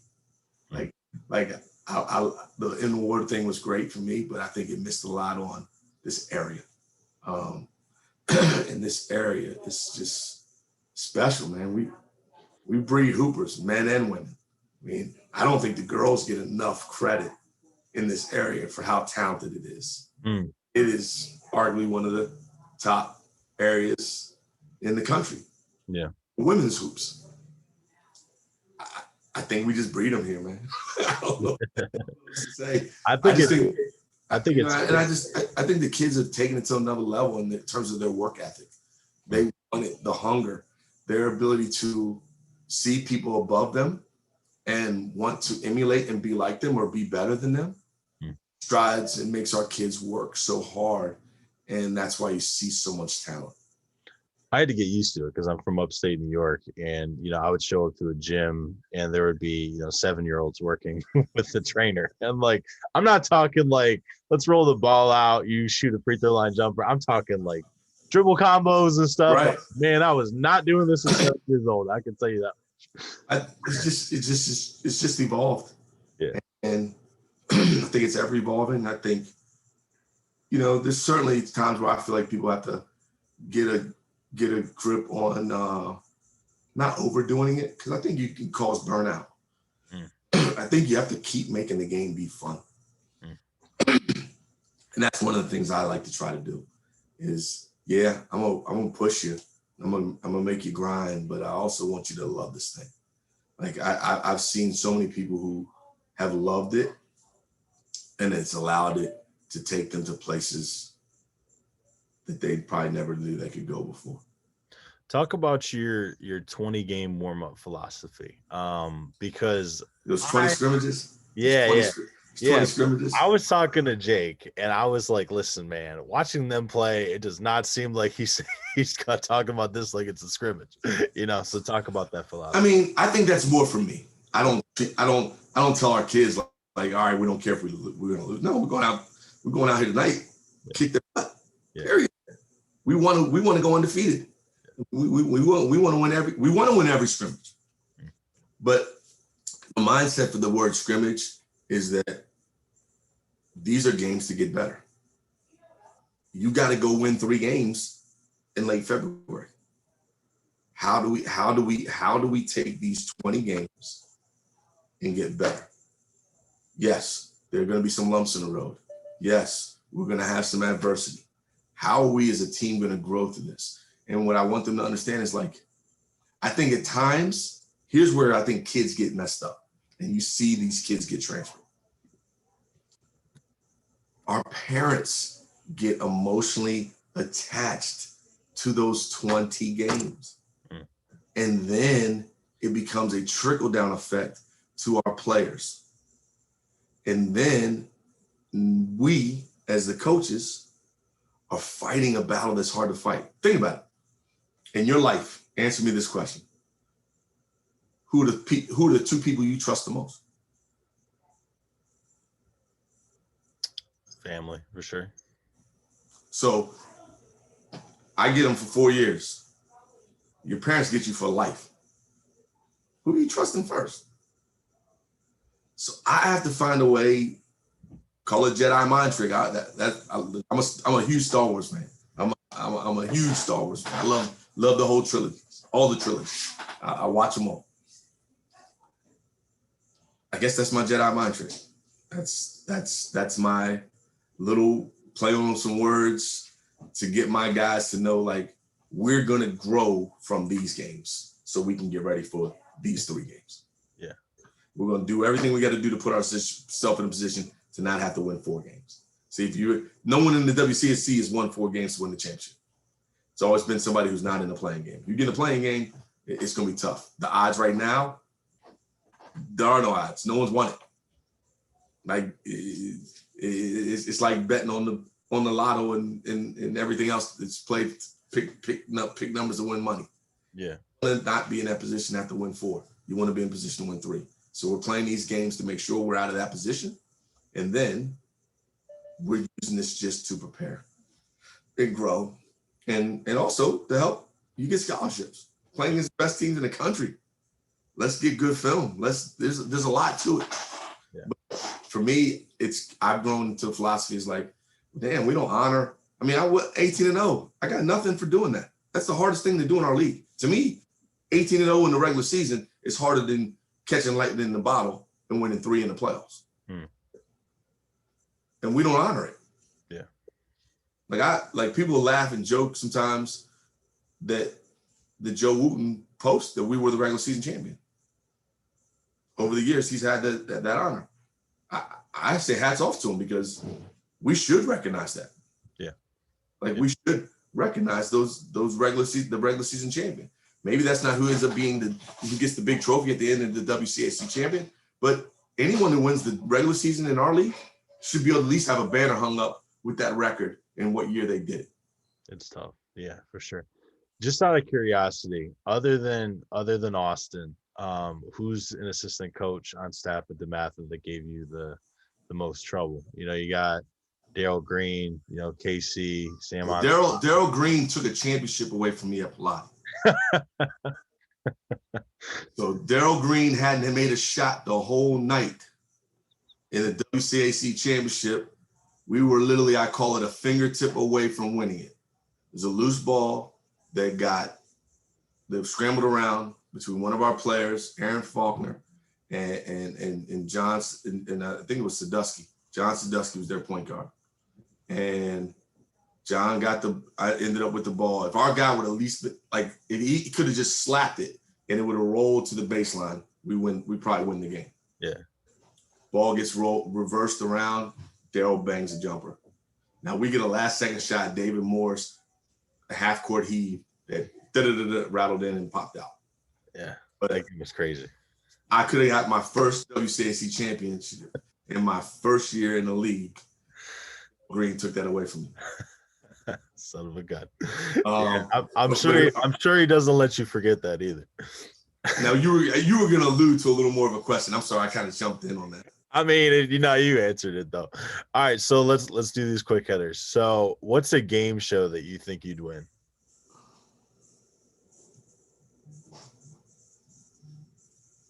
Family Feud. Invite 3 basketball minds to a dinner to chop it up with. Kevin Eastman, Phil Jackson, George Raveling. Lot of stories there for sure. What coach have you stolen the most from?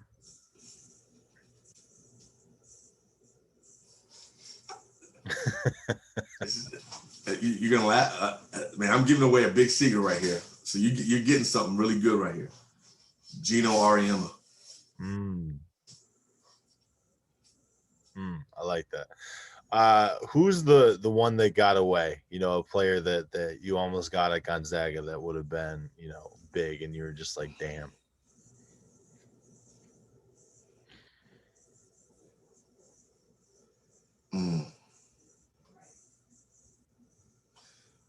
James Robinson.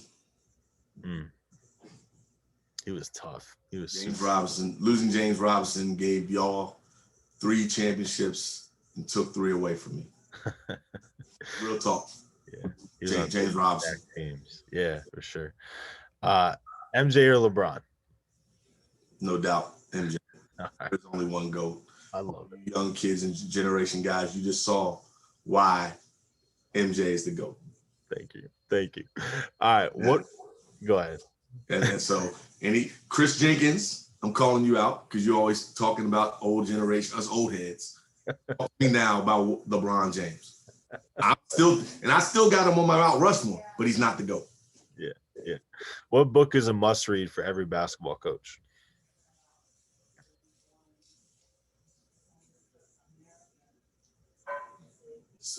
I don't know if it's a must read, but I think it's a great read because it has a lot of talk about the DMV and AAU at the time when I was coaching in the midst of it. Soul Influence. That's a good book. Yeah, I've read that. I like that a lot. It got all the information about Myron Piggy. That was an interesting story. So I was coaching through all that. So for me, that's a big one. And at the time, my stepdad has talked about it. Rob Jackson, because he was the Blue Devils. He was the head of the Blue Devils organization. Gotcha.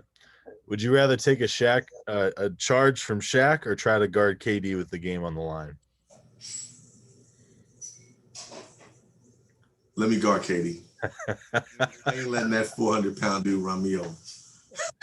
Because you know he's not just gonna bump into you; like you're gonna catch an elbow too. Oh, the worst part of it is not the impact; it's the potential that he may fall on top of you. That too. What's the best dynasty in basketball? UConn women. Underrated answer. I like that. Who's an underrated Twitter follow? I don't know if it's underrated, but if you like some laughs and giggles and then also some substance, Rex Chapman. He's a good one. I like that. Who's give me a great podcast or YouTube series that you keep up with? I mean, the number one, Take It to Yo with Turner and O'Neill. I forgot to ask you this question. What's the biggest thing that you've learned from doing that podcast? And I'm going to say real quick, it is a shame with all of the syndicated production that you have that there isn't a Gatorade squirt and stick it in your intro. That needs to happen, all right?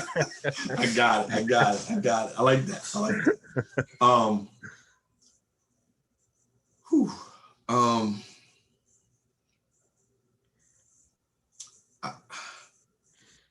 I don't know, man. So you're gonna make me open my phone up now. Talk to you about the podcast I like to listen to.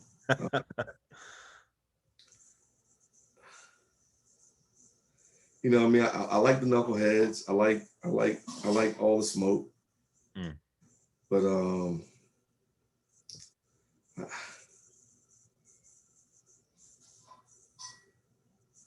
I'm a big fan of the ETCs with KD.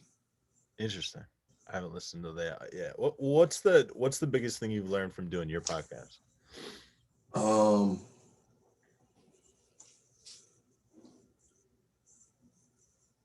That we all need see, I call it my mental health Monday. I think with all that we've gone through in the last 12 to 18 months, we all need an outlet. Like everyone in the world should have something that they do that allows them to just be themselves. That maybe it's a passion for, I think like I certainly have a passion for coaching, but I think also coaching brings stress. Like you're not gonna not get some stress from it. I think what I've learned is it's become an outlet and a place where I can just totally be me and have fun. It's enjoyable. And there is no stress with it. What was the first time you were in a room when you realized you didn't know anything about basketball?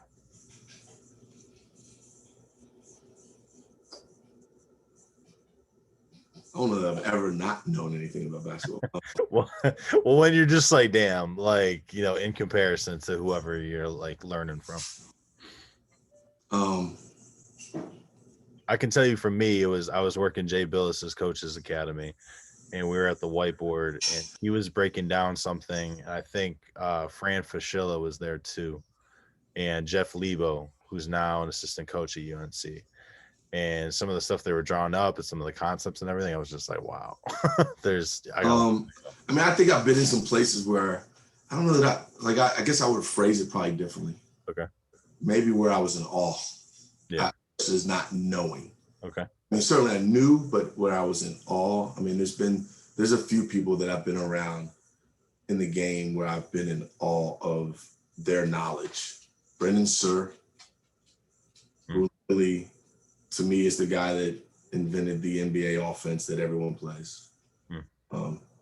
Kevin Eastman, when I'm around him, like he's, there used to be this commercial when I was growing up it was a company called E.F. Hutton. And when in their catchphrase was, when E.F. Hutton talks, people listen. And so guys like Brendan, guys like Kevin Eastman, certainly the times I've been able to be in front of Roy Williams, be in front of Jay Wright, be in front of Coach K, it's people like that where I'm just like, Steve, shut up. Just listen and take notes. These guys have unbelievable basketball minds and great philosophy. I mean, certainly you've seen what their coaches have been able to do for the programs that they run.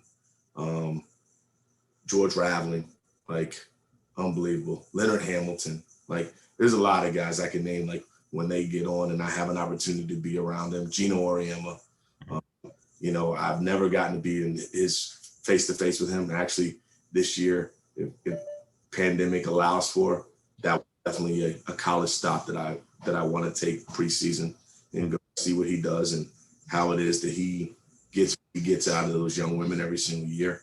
And it's like I said with him, it's just but the results don't change. And so I would love to pick his brain and have a conversation with him about that. Like, what is it that he does and what is it that he's saying, or what does the program do? Why they're always in the hunt and in the race, no matter who the faces are on the team. So it's people like that, and there's plenty more, but those are some of the ones that, for me, if I get in a room with them, man, it's notebook out, shut up, and just write and listen and ask the right question. What's the hardest shot in basketball? For me, I hate the short corner floater, in transition when you get the ball and you catch it there, because you don't have a good angle at the rim. You might get blocked. It's just awkward. I was gonna have a different thought process on that question. Go ahead.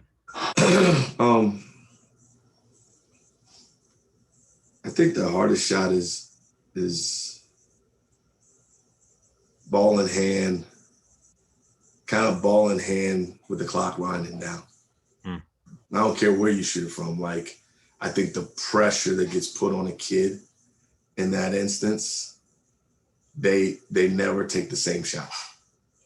Like if I could go put edits together, I promise you the kid shot, whether it be the same shot, whether it was the 5-foot floater, I guarantee you they shot it different every time. Or even if it was a a swing catch and I had to pull it. I guess their form was different. Yeah. I think the pressure of that shot clock, late shot clock, it tightens people up. Sure does. All right, last question. I had a tweet that I've gotten a lot of feedback from people on, just reaching out to me about, where I was talking about, I said, I'm not going to speak publicly about, DeMatha and everything that's going on there now, but I will say that representation is really important to kids, and it's really important to our players, on and off the court, to have an example like Mike Jones, successful man, a successful black man, successful, with business, successful, just the confident dude, having that example to look at was really important for our kids. So can you kind of speak to that, in your position at Gonzaga? I think, I think if you used myself or Mike Jones,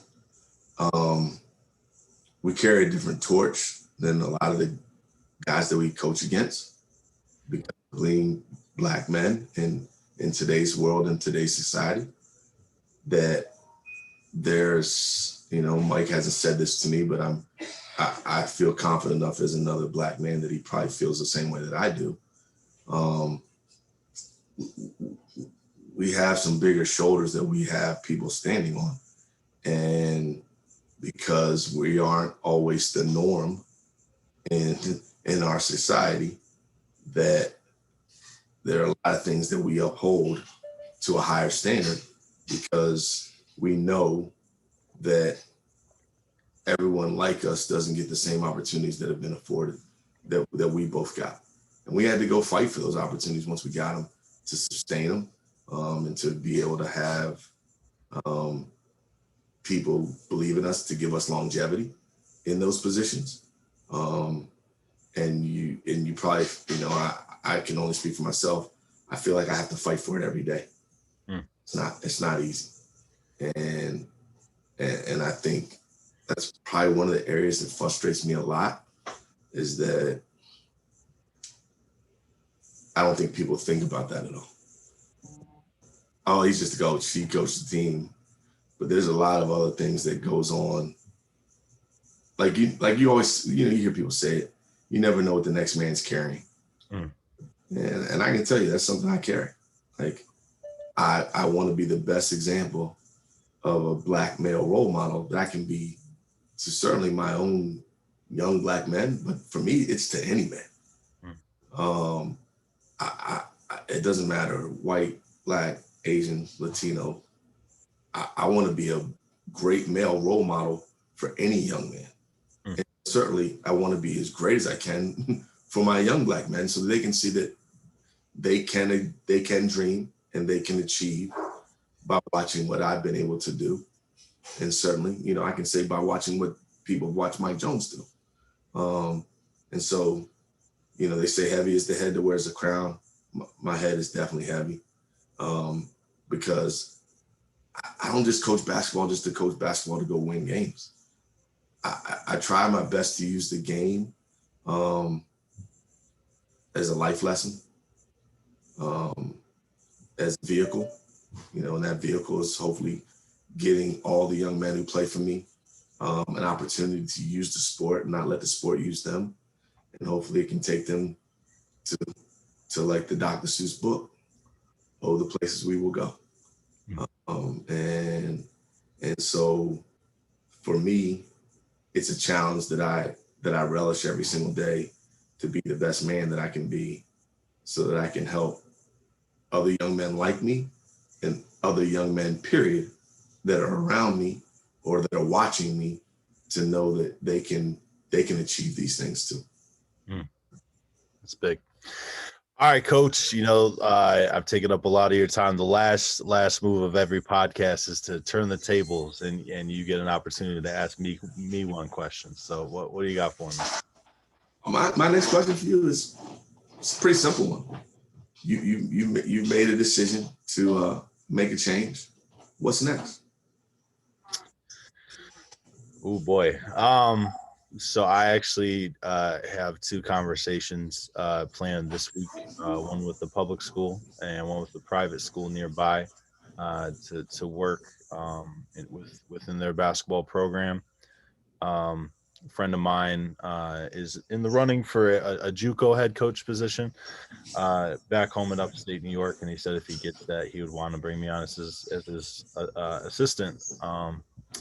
So I'm not sure. Um, the time at DeMatha was fantastic. Learned so much from Coach Jones. From his assistant coaches. Coach Banks, the JV coach. Yeah. Coach Rogers working with the freshman team. Working against and with some of the best minds in this area has been tremendous for my growth. Um, and it's a situation where I'm looking at different opportunities, but I'm not sure, and I'm not a big fan of being the unknown, but I do know that at the very least I'll find some way to be around the game this year. If nothing pans out, I'll probably work with Mark with Capital Hoops and still cover high school games. I think if I don't do the coaching thing, I think I'm going to reach out with some of the guys I know at Prep Hoops and start working as scout and kind of do that for the time being. My long-term goal is to work in an NBA front office. Yeah. I didn't play the game at the college level, and so I've been told. Don't ever let that be something to turn, because some of the best minds in the game didn't play at all. Yeah, I appreciate that. Yeah, so I'm I've had a couple people tell me that if you haven't played at the college level, it's good to at least have that experience. So I think I want to work a couple more years in the high school game, move up to the college level, be a graduate assistant, be video guy, whatever the case may be, and then move into an internship at the NBA level, work into maybe like a video room, and then kind of move up from there.